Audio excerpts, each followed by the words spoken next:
Alors bonjour les amis, c'est Fred, tipster du site gagnerfuté.com et dans cette vidéo je vais passer au crible les 9 pronostics pour la Ligue des Nations pour le mardi 8 septembre, la dernière journée, enfin la deuxième journée, mais ça sera la dernière de la série. Reprendre rendez-vous pour le mois d'octobre, pour les matchs, pour les journées suivantes. Mais avant toute chose, donc nous allons voir les résultats.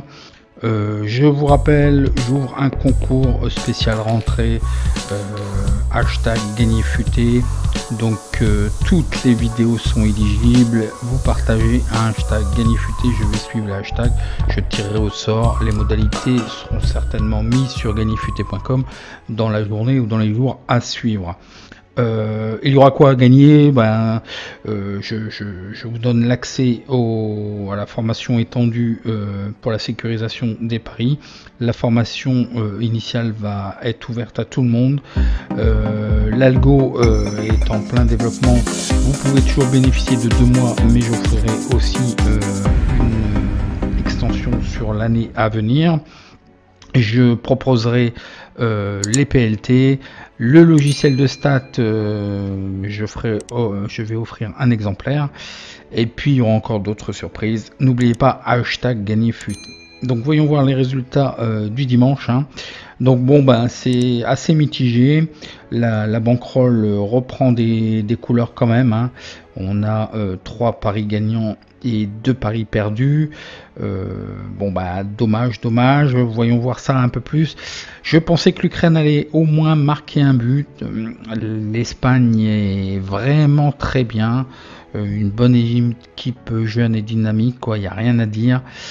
L'Ukraine, effectivement, des fois c'est ce qu'on dit dans une saison. On prend une caisse, 4-0, 5-0, 3-0. Là, voilà quoi. Mais ils ont été vraiment au-dessus. L'Espagne, c'est à reprendre dans un prochain pronostic.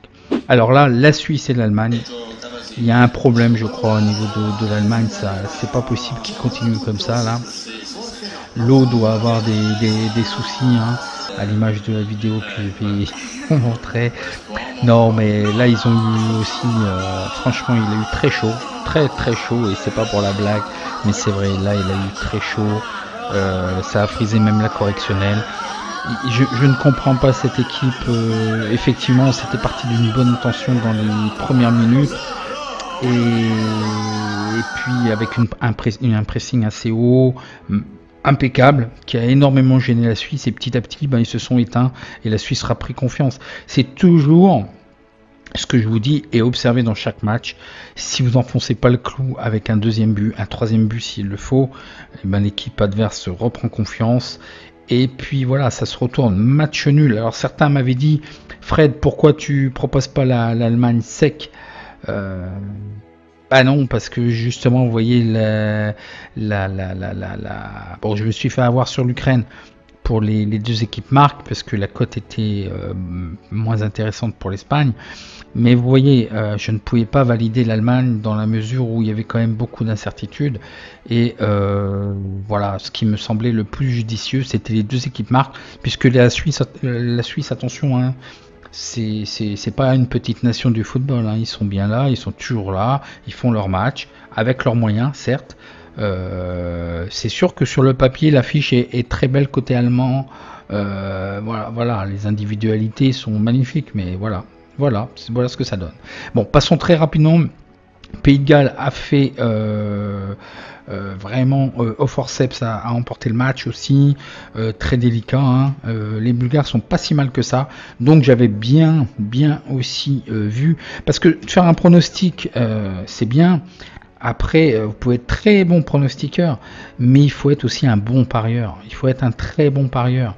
Alors des fois, on voit bien dans le bon sens, mais il faut optimiser aussi, avoir le meilleur pari qui optimise vos gains, qui optimise votre bankroll. Si un pari est plus judicieux qu'un autre, voilà, et là c'était le cas, c'était quand même assez ouvert. Je pense que ça pouvait basculer d'un côté comme de l'autre. Le plus judicieux et ce qui avait été détecté, c'était le under 2,5, donc c'est encore un pari gagnant. Donc aussi j'ai oublié, Suisse, Allemagne, c'était les 2 pays gagnent, les 2 pays gagnent. Les deux équipes marquent, donc là c'est un pari gagnant aussi. La Hongrie, la Russie, alors là, magnifique aussi la Russie, présent, bon un petit peu d'opportunisme et de réussite, mais bon voilà, il menait quand même 3-0. Pour se faire reprendre après 3-2, ça a été quand même un petit peu, mais je pense que là, ça manque de conditions physiques, ça manque de matchs. Donc il faut pas oublier, hein, avec ce Covid, cette année est très très particulière. Beaucoup d'équipes, mais beaucoup de joueurs n'ont pas repris les matchs, et puis bah, il y a eu la période de vacances, donc c'est normal. Donc attention, il faut avoir aussi ça à l'esprit. L'Irlande, la Finlande. Là aussi c'était serré, mais je pensais quand même que l'Irlande allait pouvoir marquer. Alors pour la Hongrie-Russie, c'est un match gagnant. L'Irlande-Finlande, donc là un petit peu serré, et bon, la Finlande n'était pas si mal que ça en fait, mais il y a peut-être qu'un match nul aurait été équitable. Donc là, je vous ai proposé l'Irlande, donc c'est un match perdu. Pour le reste, je vous avais proposé de rester à l'écart, hein, parce que ben voilà, il y a un souci, hein, Serbie-Turquie. Alors la Turquie m'étonne un petit peu, faut que je regarde ça de plus près, puisque quand même c'est en vue pour l'Euro, hein. Moi, tout ça c'est pour la préparation de l'Euro surtout. Je vous ai poser effectivement des paris, mais j'engrange de la data, hein. Donc certains m'ont demandé pour le calcul des probabilités et tout ça, donc c'est un petit peu plus léger que l'alerte algo, dans la mesure où en fait ce qui me gêne, c'est que l'alerte algo, je compte la faire réagir par rapport aux matchs récents, et d'essayer de déterminer des tendances à la baisse et à la hausse, et de pouvoir tout de suite adapter les pronostics et de prendre ou de ne pas prendre. Donc il y a plein de critères, voyez la vidéo, j'explique très bien. Là effectivement vous devez vous douter que les matchs sont un petit peu plus éloignés, mais tout autant importants, puisque ce sont quand même des compétitions. Certains m'ont dit: pourquoi tu proposes des paris Ligue des Nations et pas pour les championnats? Les championnats, c'est du long terme, c'est une saison. Que là, on est dans une compétition. Là ici, la Ligue des Nations, c'est une compétition. Et j'avais déjà récolté pas mal d'informations. J'ai besoin de confirmation, de voir un petit peu les données les plus récentes, et je vais m'appuyer sur, effectivement, hein, je vous dis, l'e-book Kit du parieur pour l'Euro Gagné-Futé. Donc voilà, je suis en train d'écrire ce bouquin, donc je suis en train de me plonger dans les datas Ligue des Nations, qui sera très important. La Slovénie, la Moldavie, je ne vais rien vous dire puisque je n'ai pas vu le match. Le Kosovo et la Grèce, idem. J'ai vu quelques images en fait, voilà. Bon, c'est à observer, je vais pas m'attarder sur ces résultats. C'est assez délicat, hein, je suis désolé, mais la Ligue C et la Ligue D, j'ai du mal. La Ligue A et la Ligue B, on va retrouver essentiellement ces équipes en euros, donc c'est pour ça que je me plonge un petit peu plus. Alors n'oubliez pas aujourd'hui aussi, hein, il y a des très belles affiches, hein, le Pays-Bas, l'Italie, là, ça va être plein d'enseignements. Pareil pour la République tchèque, Écosse, ça peut être intéressant. La Bosnie et puis la Pologne, voir un peu si la Pologne est capable un petit peu de réagir, ça va être très très intéressant. Allez, c'est parti. Donc la Belgique, l'Islande, la Belgique, hein, n'a pas démenti, hein, 2-0 contre le Danemark. Moi je vois pas qu'il puisse faire pire que ça, donc il va falloir s'attendre, hein. Il produit toujours du bon jeu, on sait très bien où situer la Belgique, hein. Ça va être un des favoris aussi pour l'Euro 2020, hein. Ça va être une continuité de compétition pour eux, donc voilà, sans trop de soucis, évidemment la Belgique est favorite, hein. Voilà, c'est alors je vous rappelle, Courtois, Kevin De Bruyne et Eden Hazard étaient absents lors de la rencontre du Danemark. Pour l'instant, alors Courtois c'est pour le Covid, hein. Kevin De Bruyne c'était pour un heureux événement, je ne sais pas s'il sera là. Bon. L'Islande doit réagir suite à la défaite, hein, contre l'Angleterre, mais l'Islande a quand même tenu. L'Angleterre l'a quand même emporté 1-0. Bon, ils doivent faire encore mieux, parce que là, la Belgique, pour moi, la Belgique est un cran supérieur. Mais bon, peu importe l'effectif en face, je pense que là, ça va être très dur pour l'Islande. À savoir qu'en plus, le défenseur islandais Sverrir Engi Angazon est suspendu. Alors je vous donne les Elo ratings respectifs pour la Belgique. 2106 points, c'est les premiers au niveau du classement Elo rating. L'Islande 1674 points. À titre indicatif, les confrontations. Alors les probabilités, donc ce ne sont pas des probabilités affinées, justement ils seront affinés avec les derniers matchs de Ligue des Nations, donc ça va me permettre d'avoir une meilleure visibilité, mais il faudra quand même attendre la fin de cette compétition. La Belgique a une probabilité de gagner à 70%, match nul à 20%, et l'Islande à 10%. Là quand même une petite exagération au niveau de la cote, 1,16. Moi ça me satisfait pas du tout, parce que même si j'établis par exemple une probabilité, on m'a demandé les calculs de probabilité, voilà, vous faites 100 divisé par 70, j'arrive à une cote à 1,42. Alors même si je rajoute des éléments pour valoriser ou dévaloriser telle ou telle équipe, on en est loin, quoi. C'est pas justifié pour moi, donc voilà. Pour ce match, cote massacrée, je ne vais pas vous donner de pronostic. Je vous dirais de rester à l'écart. C'est un problème de cote. Mettez votre capital sur d'autres matchs, il y aura d'autres opportunités. À titre indicatif, je voyais une prédiction sur le 2-0 pour la Belgique. Danemark-Angleterre. Donc l'Angleterre, comme je vous disais, après sa victoire compliqué, effectivement, c'est ce que je marque, et difficile contre l'Islande, hein. Il devra quand même élever le niveau, parce que le Danemark n'est pas facile à manœuvrer à domicile. Loin s'en faut, c'est du même acabit que l'Islande, même d'un niveau, parce qu'ils ont quand même un peu plus d'armes offensives, donc il va falloir élever le niveau. Côté des Danois, il faut noter la suspension de Kyle Walker, le défenseur de Manchester City.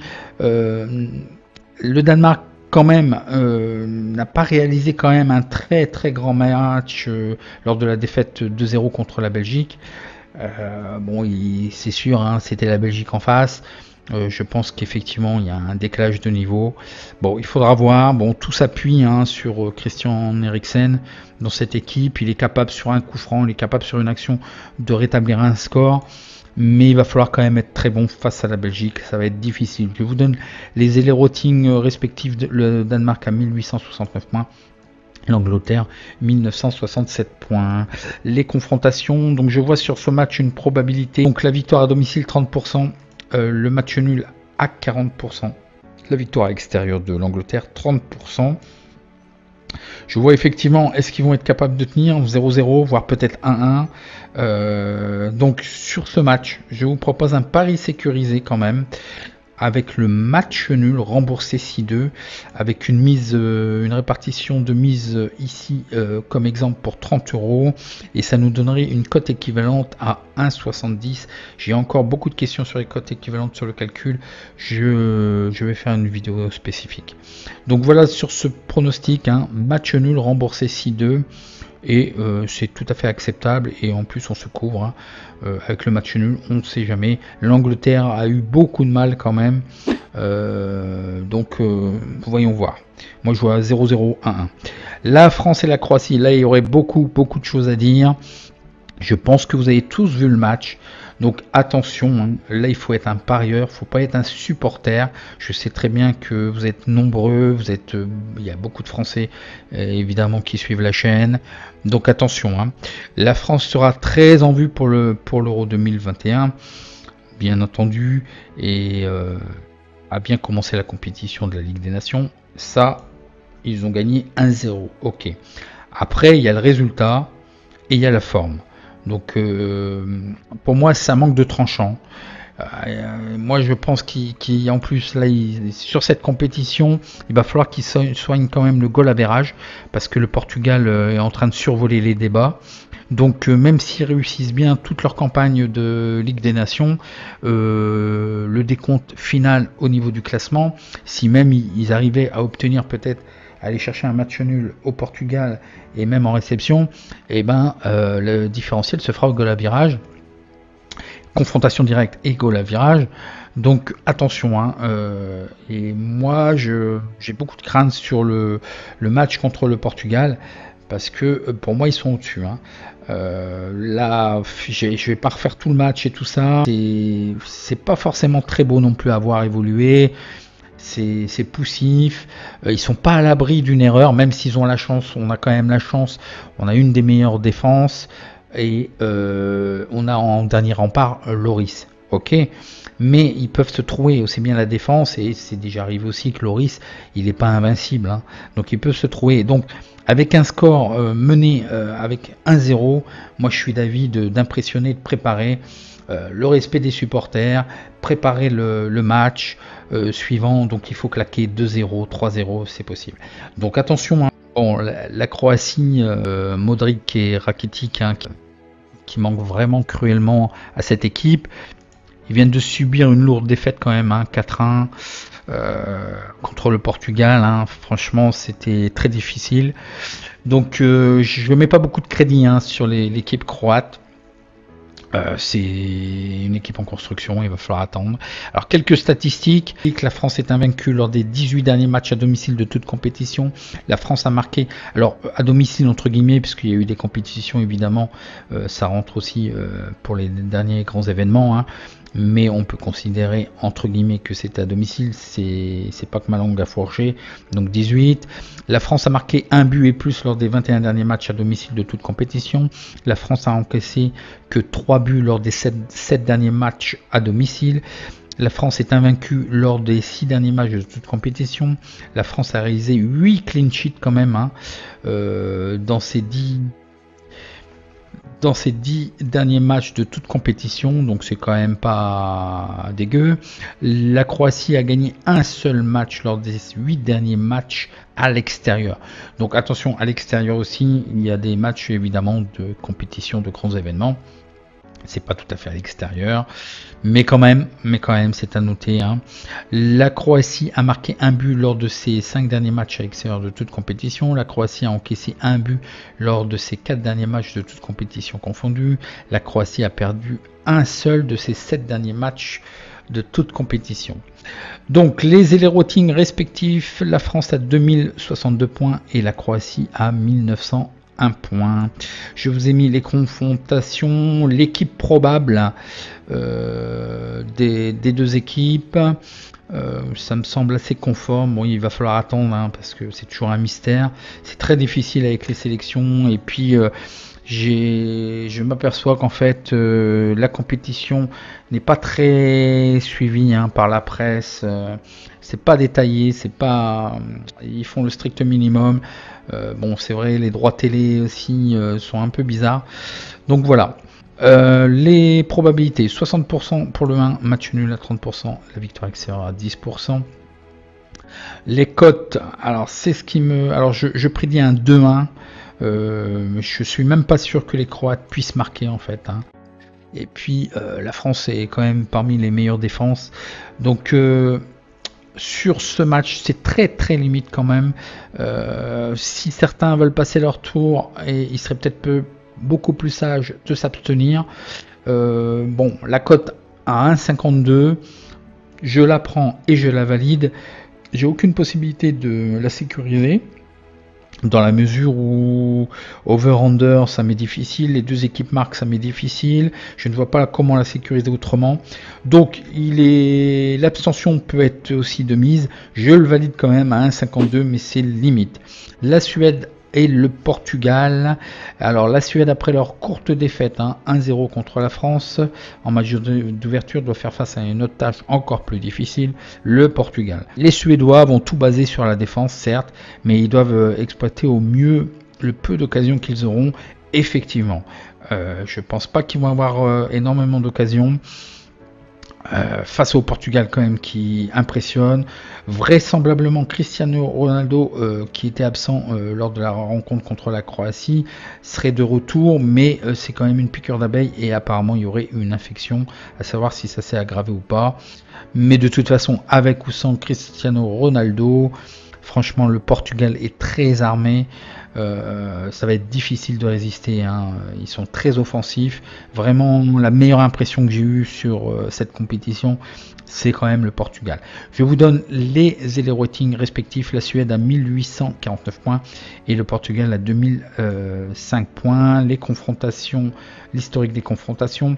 Alors sur ce match, j'ai établi une probabilité de victoire à domicile de la Suède à 15%, le match nul à 35% et le Portugal à 50%, qui est limite puisque en fait la cote est à 1,80, mais vraiment sur les performances, sur les dernières performances, sur le retour de Ronaldo possible, bon moi je prédis plutôt un 0-2, donc 2-0 pour le Portugal et quand même une victoire de la Portugal.